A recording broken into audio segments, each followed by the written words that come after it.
You have probably seen this before. One person works 12 hours a day, physically exhausted, barely making enough to survive. Another person spends 30 minutes in a meeting and makes more money than someone else earns in an entire year. And somewhere in the world, a football player earns more in 1 week than an entire hospital staff combined. At first glance, this feels unfair because we are taught something very simple. If you work harder, you should earn more, right? But here is the uncomfortable truth. The economy has never rewarded effort. It rewards something else. And once you understand this, you stop looking at jobs, careers, and income the same way again. Most of us grow up believing a simple equation: work harder, earn more. It sounds logical. School reinforces it. Parents repeat it. Society celebrates it. But then adulthood arrives, and reality becomes confusing. A construction worker may work far harder than a corporate executive. A nurse may handle more emotional pressure than a celebrity influencer. A teacher may create enormous social value and still earn less than someone trading financial assets on a computer screen. So what exactly is happening here? Is the system unfair? Is society irrational? Or are we measuring value the wrong way? To answer that question, we need to stop thinking emotionally and start thinking economically. Here is the first idea. A salary is not a reward. A salary is a price. And prices follow economics. Not morality, not fairness, not hard work. Think about water. Water is essential for survival. Diamonds are not, yet diamonds are expensive, and water is relatively cheap. Why? Because value in a market is determined differently. Scarcity matters, availability matters, demand matters, and the exact same thing happens with jobs. The market keeps asking one silent question: how difficult are you to replace? That single question explains a shocking amount of income inequality. And usually, the answer comes down to 5 things: risk, decision complexity, scarcity, leverage, and scalability. Let's unpack them. First, risk. Imagine 2 careers. One gives you a stable paycheck every month, predictable, safe, comfortable. The second has uncertainty, performance pressure, no guaranteed outcome, possibility of failure.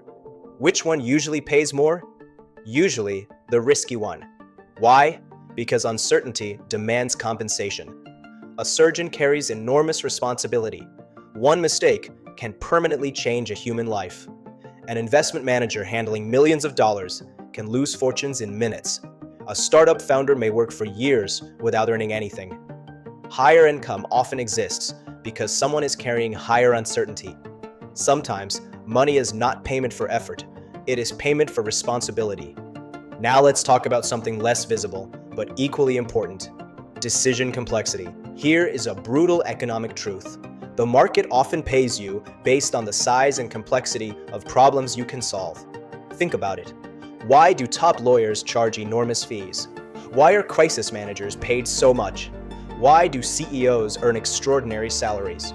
Because they are not paid for being busy.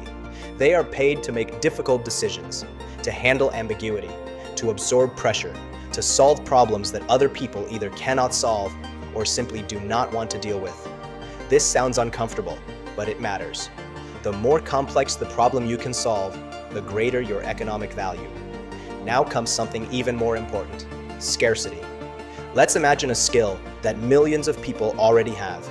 Will it pay extremely well? Probably not. Because when too many people can do the same thing, the market gains bargaining power. You become replaceable.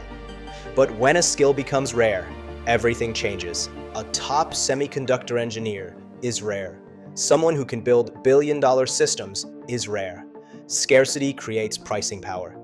And this is where many people misunderstand careers. You are not competing based on effort. You are competing based on rarity. The market does not ask, "How hard did you try?" It asks, "How difficult would it be to replace you?" Now we arrive at perhaps the most powerful force of all: leverage. And this is where income gaps become massive. Imagine a teacher standing inside one classroom. They teach 30 students. Now imagine someone recording that same lesson online. Suddenly, one person can teach millions. Same effort, completely different economics. A software engineer writes code once, and millions of people use it. An actor performs once and millions watch it. A creator uploads one video and people keep watching it for years. Technology changed economics because now one person's effort can scale infinitely. And the people who understand leverage often earn disproportionately more. This is one reason why the internet created billionaires. Leverage changes everything. Now combine leverage with scalability. Some jobs are limited by time. You stop working, income stops. A doctor can only see so many patients. A consultant can only bill so many hours. A lawyer can only attend so many cases. This is called selling time, and time has limits. But scalable systems behave differently.